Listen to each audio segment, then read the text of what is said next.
Alors bonjour, donc aujourd'hui je vais résoudre la question numéro 1, mais pour moi c'est la deuxième question parce que j'ai déjà fait une question en analyse sur les intégrales, donc moi j'appelle ça la deuxième question. Donc je suis mon ordre à moi d'analyse de l'examen d'entrée en école polytechnique. Donc dans cette vidéo, je vais juste résoudre les 4 sous-questions, c'est-à-dire A, B, C et D. E, F, G vont suivre dans une prochaine vidéo pour rendre cette vidéo pas trop longue et à la fois agréable à suivre. Donc pour la première question, je dois déterminer la parité de la fonction f. Ok. Tout d'abord, je vais faire un petit rappel sur la parité d'une fonction. Donc, si j'ai une fonction f, supposons qu'elle est continue, dérivable, etc. Si je calcule f de moins x, j'obtiens moins f de x. Là, je vais dire que ma fonction f est paire. Si je calcule f de moins et impair plutôt. Si je calcule f de moins x, j'obtiens f de x. Dans ce cas, je vais dire que ma fonction est paire. Pour des personnes assez curieuses, on peut se demander qu'est-ce qui se passe si je n'obtiens ni moins f de x, ni f de x. Dans ce cas-là, on parle de fonctions monotones, c'est-à-dire des fonctions qui ne sont ni paires ni impaires. Donc, revenons à la question de A. Pour la question de A, on a une fonction x au cube fois l'exponentielle de moins valeur absolue de x. Donc si je calcule f de moins x, je remplace x par moins x dans mon équation, j'ai moins x au cube fois exponentielle de moins valeur absolue de moins x. Donc on sait que des puissances impaires gardent le signe négatif, tandis que les puissances paires retirent le signe négatif. Donc dans ce cas-ci, le signe négatif va rester. Je sais que la valeur absolue d'un nombre négatif devient un nombre positif, peu importe le signe de x, le moins dans la valeur absolue va disparaître. J'aurai juste moins valeur absolue de x. Et là, qu'est-ce que je remarque? Cette expression-ci est équivalente à l'expression de f de x, avec le moins en facteur. Donc à la fin, je retrouve moins f de x, alors f est une fonction qui est impaire.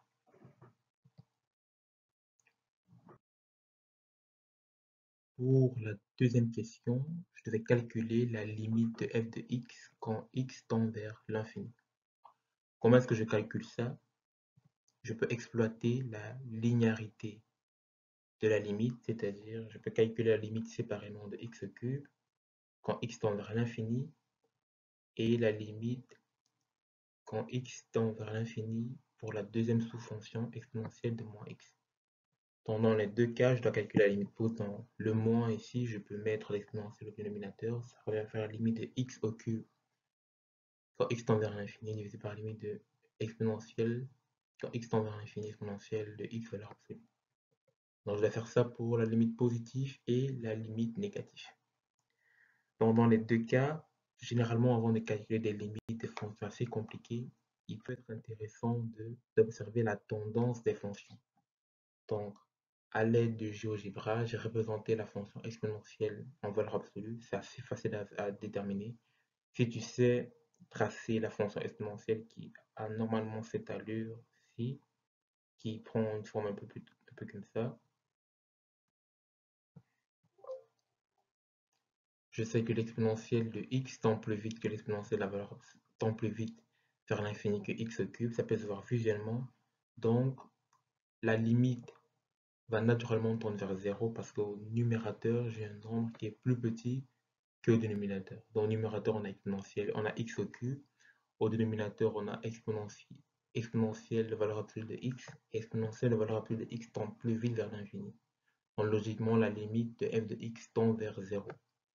Et ça va être pareil pour la limite quand x tend vers moins l'infini, parce que vers moins l'infini, x au cube tend vers moins l'infini, et exponentielle tend vers l'infini, mais l'exponentielle de valeur absolue de x tend plus vite vers l'infini que x au cube. Dans la fin, j'ai toujours une limite qui tend vers 0. Donc c'est assez facile à voir, juste en observant la tendance de mes deux fonctions. Donc, la tendance normalement, c'est valeur absolue de x ici, pour être plus général, dans exponentielle de valeur absolue de x tend plus vite que tend plus vite vers l'infini que x cube. Dans les deux cas, ma limite va tendre vers 0.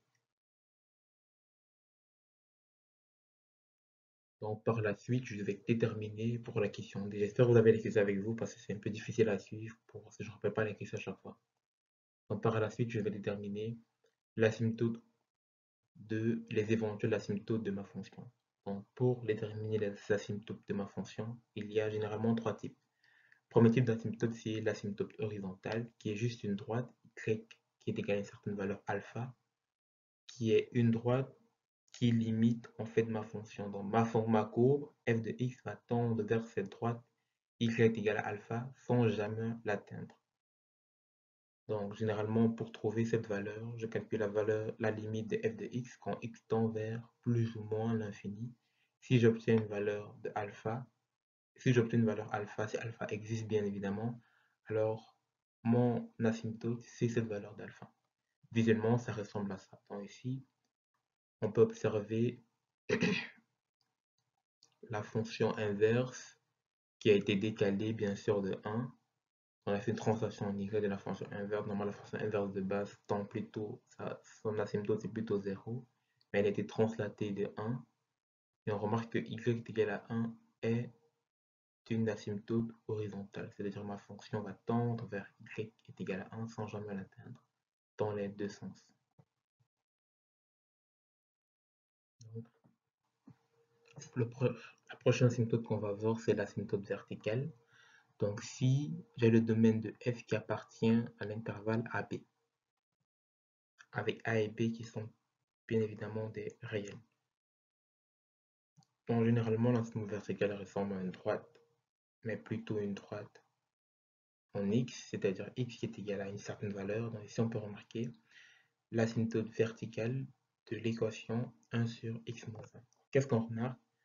Bien évidemment, on remarque que quand x tend vers 1, j'obtiens 1 sur 1 moins 1, c'est-à-dire 1 sur 0, qui vaut l'infini. Donc ma droite tend vers l'infini quand x est égal à 1. Donc ma courbe aura une tendance à tendre vers l'infini quand je m'approche de 1 sans jamais l'atteindre, parce que l'infini est un nombre qui n'existe pas réellement dans R.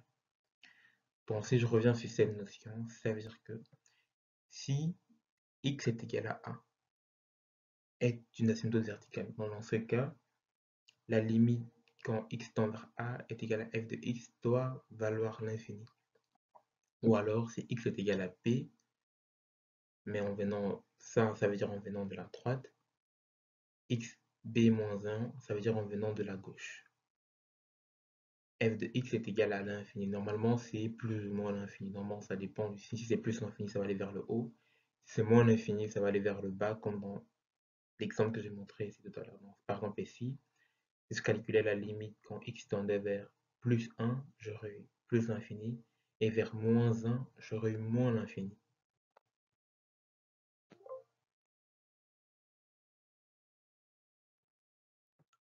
Donc là, présentement, on va voir la troisième asymptote. Donc là, on a l'asymptote oblique qui vaut y est égal à mx plus p, où m est le coefficient angulaire et p est l'ordonnée à l'origine de mon asymptote oblique. Donc le m peut être déterminé en calculant la limite de f de x sur x quand x tend vers l'infini, si cette limite existe dans R, et p qui vaut la limite de f de x moins m de x quand x tend vers l'infini, si cette limite existe dans R. Donc si je peux calculer cette limite et cette limite, je peux trouver les coefficients mp de mon asymptote oblique. Donc généralement l'asymptote oblique ressemble à ça. Donc ici on a une hyperbole qui a été probablement décalée. On peut toujours remarquer que l'asymptote oblique de cette hyperbole vaut y est égal à x. Donc à présent on va passer à la suite de la question. On va calculer les différentes asymptotes de ma courbe.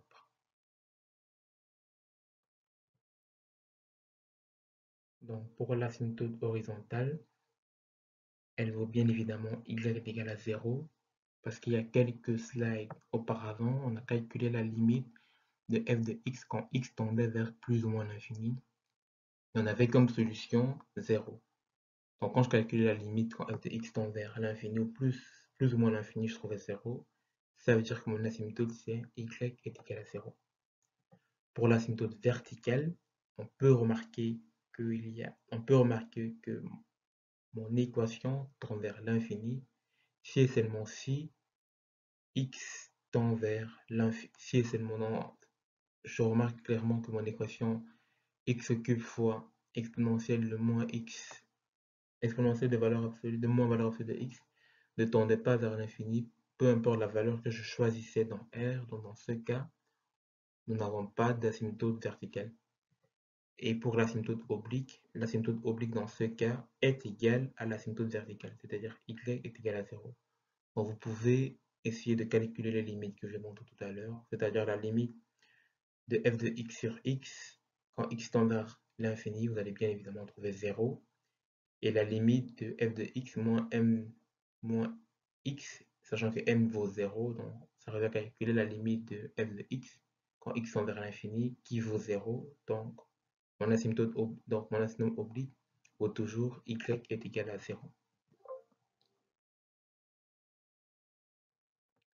Et donc pour la suite, la question de partie D, je vais calculer la dérivée d'ordre première et d'ordre seconde de f de x. Donc je rappelle, comment est-ce qu'on peut calculer la dérivée du produit de deux fonctions? Bon, petit rappel, si je veux calculer la dérivée de f de x, qui est un peu comme un x cube, fois g de x, qui est exactement comme l'exponentielle de moins valeur absolue de x, je peux la calculer de cette façon en faisant la dérivée de f de x fois g de x plus la dérivée de g de x fois f de x. Donc si je dérive f de x au premier ordre, je dérive x au cube, j'ai 3x au carré, je garde constant mon g de x qui est exponentielle de moins valeur absolue de x, plus la dérivée de l'exponentielle, plus g' qui est dérivée de mon exponentielle. Si je dérive l'exponentielle, je dérive la puissance g moins, je garde constant mon exponentielle et je garde constant f de x. Je réitère mon exploit dans ma dérivée. Je redérive x au carré, j'obtiens 2 fois 3, ça fait 6x. Je garde constant exponentielle de moins valeur absolue de x. Je dérive, non, je continue, donc je dérive exponentielle de moins valeur absolue de x et j'ai moins 3x au carré, je garde ça constant, je garde mon exponentielle constant. Je fais pareil avec ce terme, j'obtiens la suite en dérivée d'ordre de première, d'ordre second pour juste un produit de deux fonctions, ça c'est facile. Ici, on n'a pas des fonctions implicites ou des fractions ou des fonctions algébriques et avec des fractions et tout. Donc là, c'est encore assez simple. Dérivée d'ordre de première et d'ordre de deuxième. Pour la suite de la vidéo, je pense qu'on va calculer les maxima et les minima, points d'inflexion et tout. On va continuer sur cette base. Donc, to be continued, la suite dans la prochaine vidéo qui va suivre dans les jours qui viennent. Sur ce, n'oubliez pas de vous abonner. C'est assez important de vous abonner parce que ça m'encourage, moi, à produire mes vidéos et à continuer. N'hésitez pas de mettre des commentaires, de liker, de partager, bien évidemment, et de vous abonner pour la suite. Merci et bonne journée.